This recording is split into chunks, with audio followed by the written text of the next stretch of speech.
kurċifiss minn mal-korp tal-kurċifiss.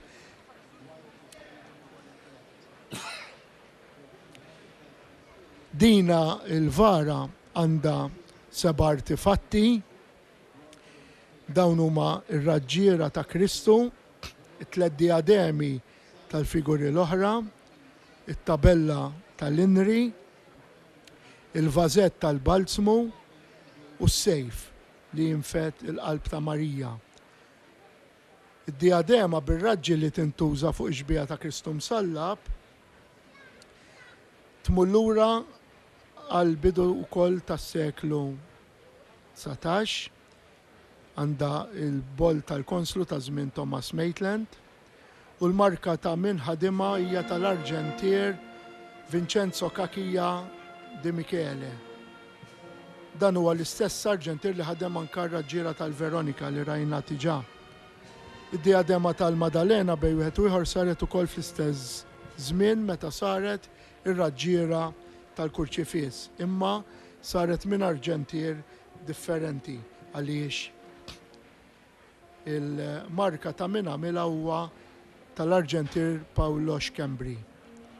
Id-diadema ta' San Juan hija ta' żmien gvernatur Sir Hildebrand Oaks, fil-waqt li l-marka ta' min għamilha hija ta' Paolo Schembri. Fiha skrizzjoni anka rigward id-donatur illi ta'. Id-diadema tal-Madonna li tagħmel parti minn dil-vara hija xogħol tal-bidu tas-seklu 20. Din tur il-marka tal-bol ta' Francesco Cassar. U fuq il-blat hemm ukoll vażum bil-balzmu li huwa tal-fidda. It-tabella tal-inri ukoll saret fi żmien il-bidu tas-seklu 19 minn Michele Cacchia, minn Vincenzo Cacchia de Michele. Hekk fil-waqt li naraw il-vara kbira nieżla sejjer naqra l-poeżija fuq is-salib tal-poeta Gianni Camilleri. Fuq salib mal-kriminali sit il-ħajja ġie mislub, akkużawh għax tal-ludija qalu r-re kif ġie miktub. U kemm dan mislub fuq luda talab għal dawk li salbuh, kieku għarfu l-dak li qatlu ma kienux dawk se joqtluh. Iżda Alla rrid jifdina, sar għalina vittma dnub, wara magħna ħniena kbira għax min jeddu ġie mislub. X'ser roddulek ta' dan kollu, kull ma għandna minnu ġej, kull ma jrid l-imħabba tagħna huwa s-sit huwa l-feddej. Ma kienux jafu x'qed jagħmlu dawk li salbu lil Ġesu. Ma nistux ngħidu li aħna ma nafux għax għalina huwa il-feddej. Ma jkun qatt Ġesu li nerġu noffenduk aħna bid-dnub, issa nafu d-dnub xi swilek għax bid-dnub tiġi mislub. Hekk fil-waqt li nħarsu lejn ix-xbieħa devota ta' wiċċ Ġesu kurċifiss imsallab ma' f'din l-vara l-kbira, nħarsu lejn Ġesu u nitolbuh. Hawn jien o Ġesu maħbub tiegħi, mixħud quddiem il-preżenza tiegħek, nitolbok bl-akbar ħrara li tnissel fil-qalb tiegħi sentimenti ta' fidi, ta' tama, ta' mħabba, ta' ndima kbira ta' dnubieti u ta' fema sħiħa li ma noffendik għattu għattiżjed. Fil-waqt li bl-imħabba ħnina kollha sejjer nġib quddiem għajnejja il-5 pjagi tiegħek. Nibda minn dak li qal fuqek il-qaddis Profeta David. Nifdu li jdejja u riġlejja u għaddewli għadmi kollu. Bħalissa qed naraw proċessjoni tila it-tela tal-pjazza, ġir fil-waqt li l-vara kbira da kif ħarġet mill-Knisja. Bħalissa qed naraw personaġġi u soldati kemm pretorjani kemm leġjonarji mixjin quddiem il-vara l-kbira.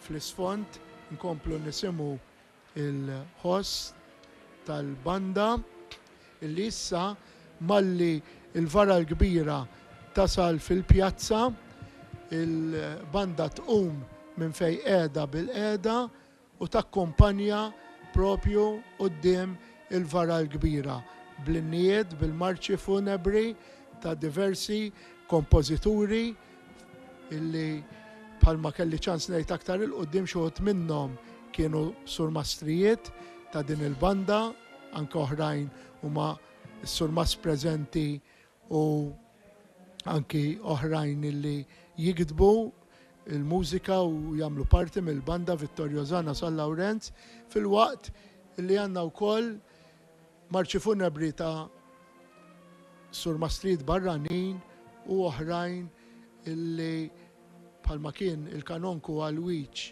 Fenek li għalkemm da ma kienx surmas tal-banda ma kien maestro di kappella u għeben il-Belt Vittorjosa u kiteb il-marċa funebra numru 1 u numru 2, speċjalment il-marċa funebra numru 1 hija sinonima ħafna mal-ġimgħa l-kbira fil-Birgu.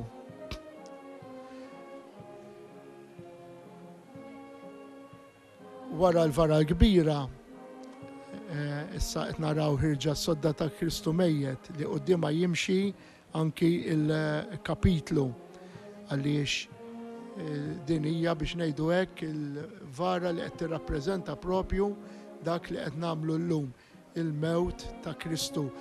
Probabbilment il-proċessjoni tal-ġimgħa l-kbira bdew b'xi ħaġa simili ta' dina il-vara. Fost il-personaġġi forsi iktar tard ikonna ċans narawhom li tiġa għaddew, naraw il-Ġona bil-ħuta għaliex hija tixbieħa bħalma Ġona għamel 3 ijiem f'żaq il-ħuta, Ġesu għamel 3 ijiem fil-qabar. Naraw il-Nikodemu, l-Giuseppe minn Arimatea li kienu importanti fid-difna ta' Ġesu, strumentali. U allura hekk nkomplu naraw dal-personaġġi fost oħrajn li jtuna tixbiħat mill-Antik Testament ma' dawk ta' Kristu llum. Hekk il-vara kbira qiegħda fil-bidu tal-tela biex tibda tela tagħha lejn il-pjazza. Fil-waqt li ndawru ħarsitna issa lejn l-urna ta' Kristu Mejjed li ħirġa mill-Knisja sejjer naqra mill-Evanġelju skont San Luqa id-difna ta' Ġesu.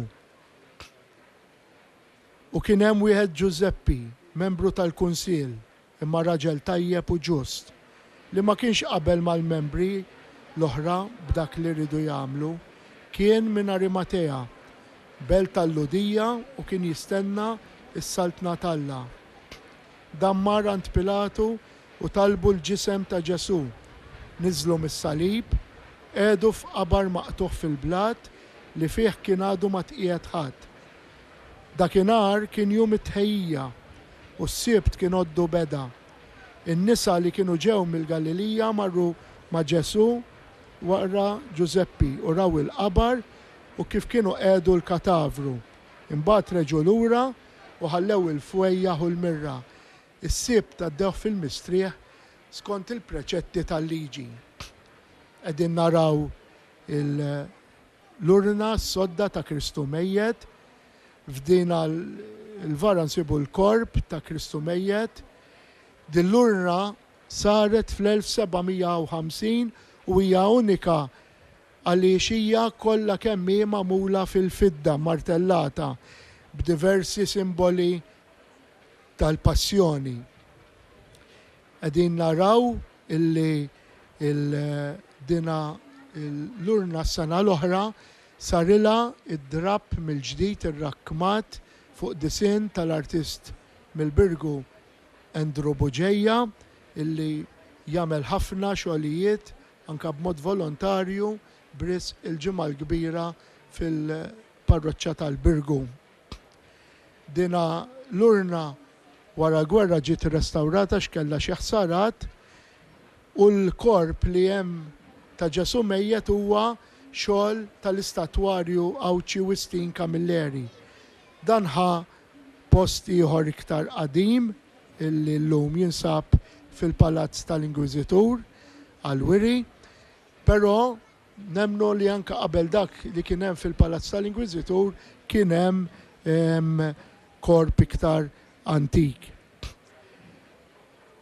Dina l-urna kif edna hija tal-fidda, però interessanti ir-raġġiera ta' Kristu Mejjed li tmur lura l-żmien il-Gran Mastru Pinto. L-boll tal-konslu huwa ta' żmien il-Gran Mastru Pinto, ġri qed ngħidu fit-18 seklu. U ħadimha l-Arġentir Giancarlo Cassar.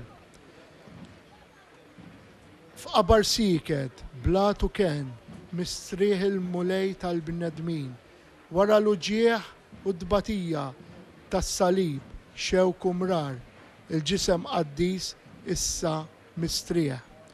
F'ħemda li tqanqal il-qlub, għajnejn magħluqa bħal rebbija, tistenna ż-żernieq tal-fedeltà, il-ġebla s-siġillata mhux se żżomm ir-rebbieħ fuq il-mewt u d-dlam.